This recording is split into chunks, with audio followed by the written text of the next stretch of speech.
Hi guys, my Yeah. name is Oji-san and I am here with Ford's Tech.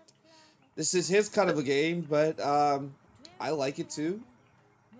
So we're gonna cut out the top and just show you what you can do in about an hour, hour and a half, showcase some of the stuff, and then we're gonna talk about roleplay. Because this is one of those games you could easily set up a whole roleplay deal to. And we'll talk a little bit about that and then maybe like a quick 5-minute intro of some of the roleplay stuff we're gonna probably do. But if you'll do us a big old favor and slap a like on this video, very much appreciate that. Forge, go ahead and take it away.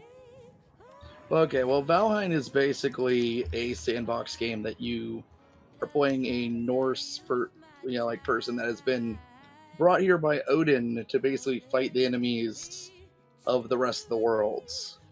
And it's got, you got fighting, you got farming, you got fishing, you have construction of anything from normal to crazy. I mean, you got boats, carts. It's got a little bit of everything for everyone that enjoys that sandbox building game. You can tame animals. You can get a wolf companion. You can ride a giant creature called a lox around with a saddle. It's got, like I said, it's got a little bit of everything. It's also nice because it's not a super high spec game. So if you have a lower computer or your friend has a potato for a computer, it's a great one to play with all your friends. It's just one of those games that you can kind of just really enjoy by yourself or with friends. You can spend 10 minutes to build something, or you can spend 10 hours. It's really up to you. You also get siege style defenses where you have to hold off enemies. So it kind of breaks up the monotony of sometimes building a city with that little bit of, it's like, okay, I get to fight, I get to do all these things, and you have bosses that kind of limit your expansion so that you have to fight the boss to get the next stage of the game. And the map is just massive. And It's a huge map. yeah, oh, it's a huge map. I mean, we've sailed on this map, me and a few people have sailed probably a good 3-4 hours, and I think we've explored maybe 5%, if that. I mean, we got all the way through the Iron Age before we decided to restart, and we started a new server that Forge has privately for certain people. Don't ask to join. It's only meant for certain friends. And I don't say it to like discourage you. I'm just saying go get your own server. You can get on there with your friends. You can do amazing stuff. And I was about to say, like, let's get into the builds here. Let us show you kind of like what you can do in about an hour, hour and a half, to kind of show you what you can do for builds. I did a couple very basic builds in this video. So, But yeah, let me show you what I did first. I decided, this is kind of off the riff. I was originally going to try to build this first over here, minus the walls, of course. Minus the walls, it took me about an hour and a half.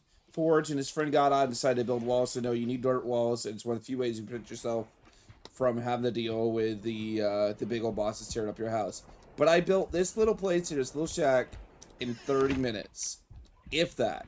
It has a workbench, it has your bed, and that's what you need when you're starting off, and just some kind of roof over your head. I could easily put a campfire over here, but where my campfire is sitting at right now, I get rest anyways, because the campfire is actually right behind it.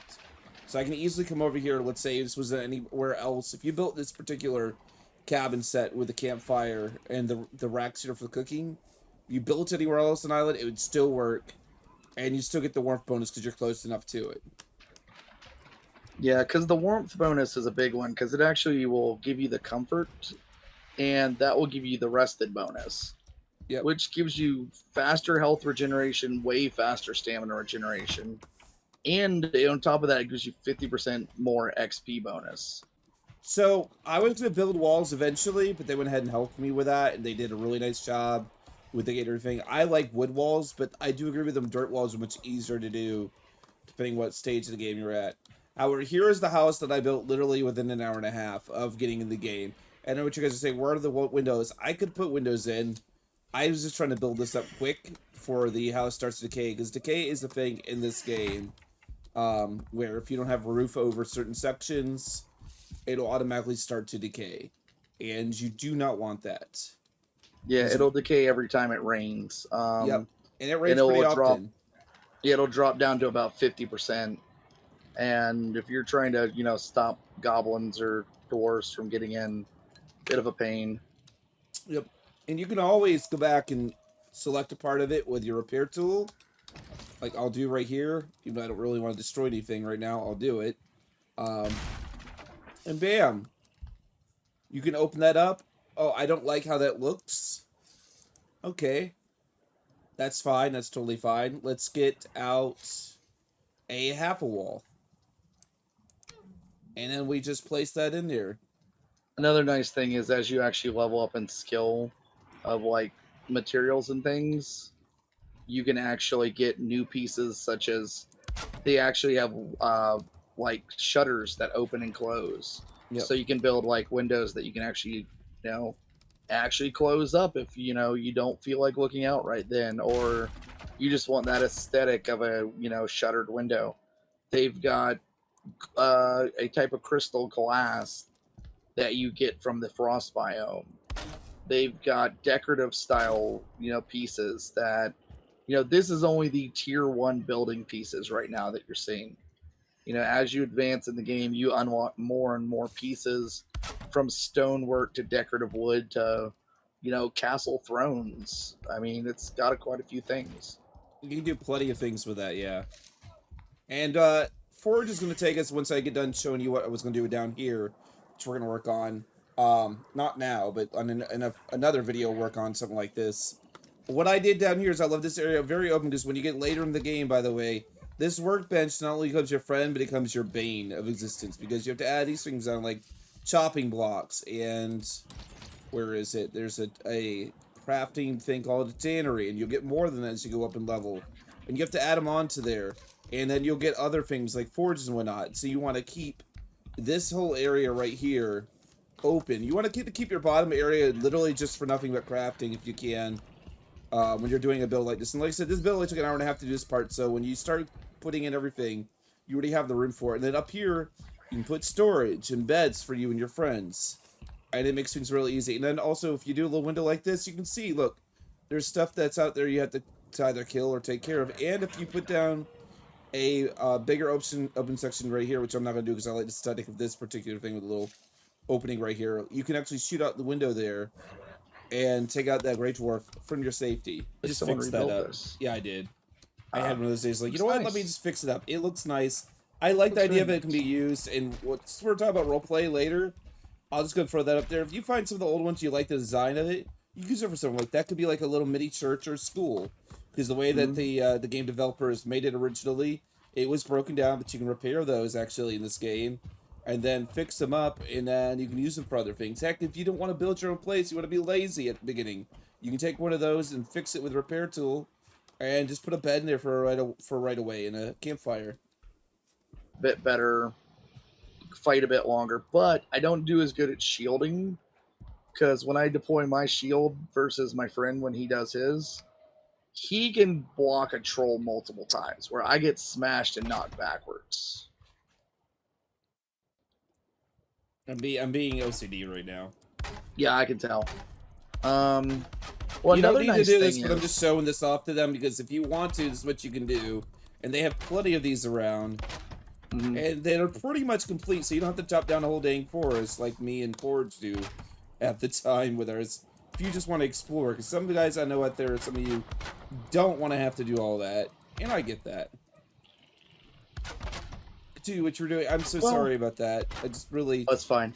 OCD. It's another thing that's nice about this is that, like, when you actually get to these sorts of deals, you can take them apart. If you drop a workbench down next to it, you can just smash the entire thing and take it home with you.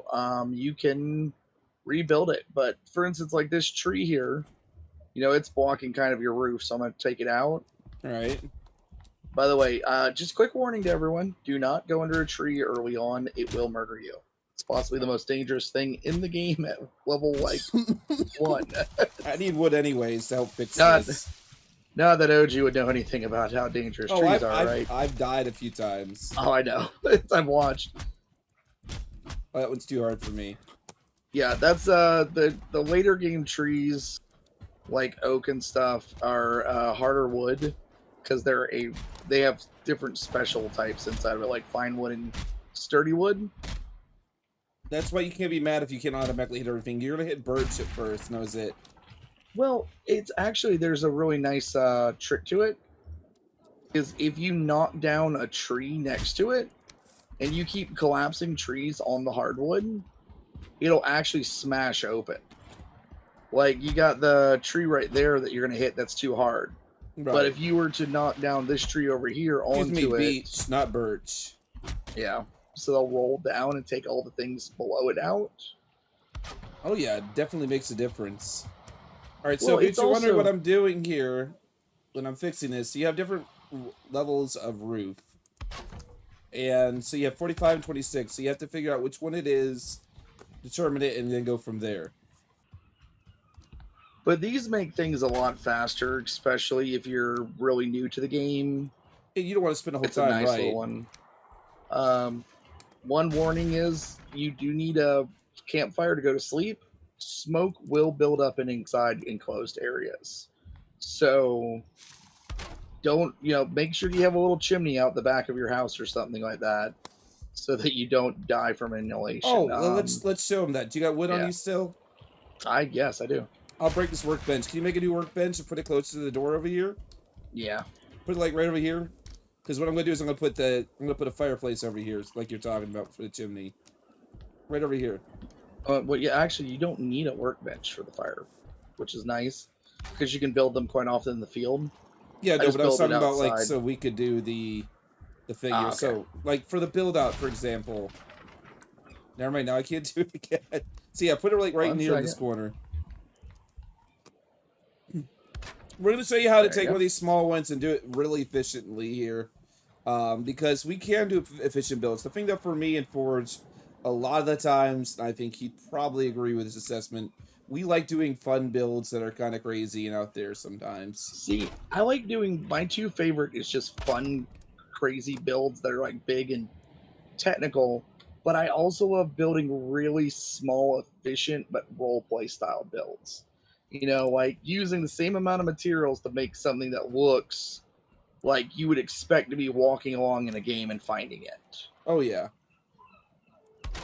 So what you want to do to avoid smoke inhalation, which is a serious thing in this game, is you want to build yourself like a little mini roof inside your roof, and then pitch it with a piece of roof, preferably like a 26-inch piece, right there. You want to put down the campfire? You actually have to pop the 4 out right there. Okay. Because you can't build on top of it. That's right. You have to build. But what you can do, I can just take these 1x1s and fill in around it. But I actually have to grab stone real quick. All right. Grab that.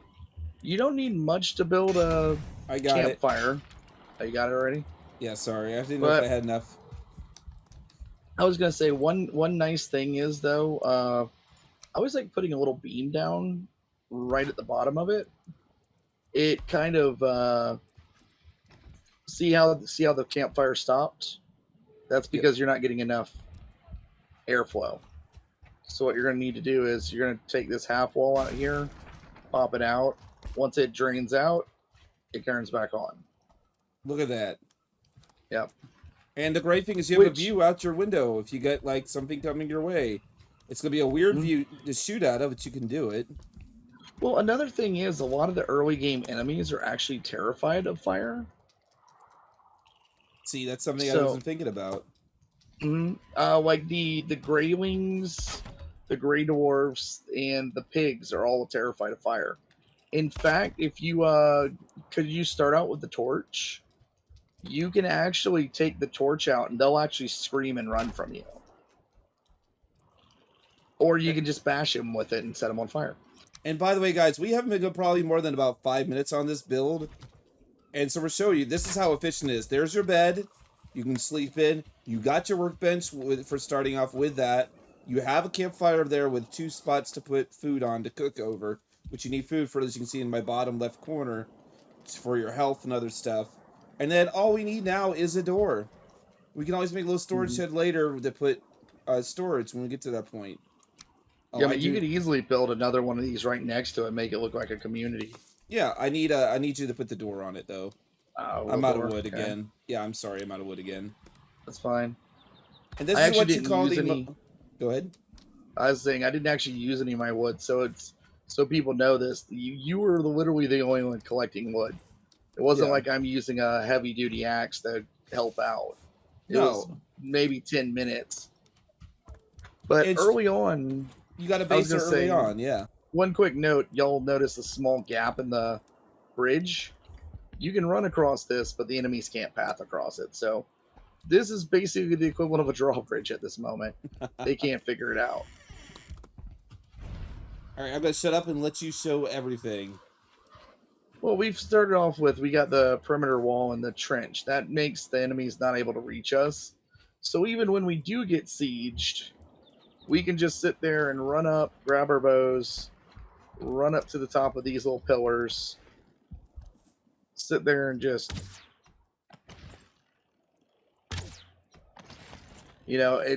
it keeps them back far enough with the trench that we're able to see everything, take them all out along the lines. Another nice thing is since the wall's just a little taller, we can duck down and get multiple arrows blocked if the enemy's got bows. Do those Now, when we say, squats. yeah, when I say enemies though, these are all NPC raids. This is not player stuff. But we've got a tower on each corner. Inside, we've got this little glowy guy. This is actually a ward that stops other players. Since this is a multiplayer server that we're on, it basically locks your doors. You can turn it on, turn it off. If a player is, like for instance, OG is actually on the list, so he can open and close the doors. It He also can is great for actually do the PvP. things. Yeah, yeah. We've got our basic storage room here, workbench that you can repair things on. In here, we've got our whole bunk room style, and of course, we got the portal to our other base. And we've got our cooking area with our little cooking pot. You get this when you actually kill the first boss. You can actually unlock that. Like I said, you can build a lot of different styles of buildings in this game. OG signing off, And Forge Tech. and you can go find Forge Tech on his YouTube channel, which is linked below. Talk to you guys later. Slap a like if you'd like to on this, and have a splendid day.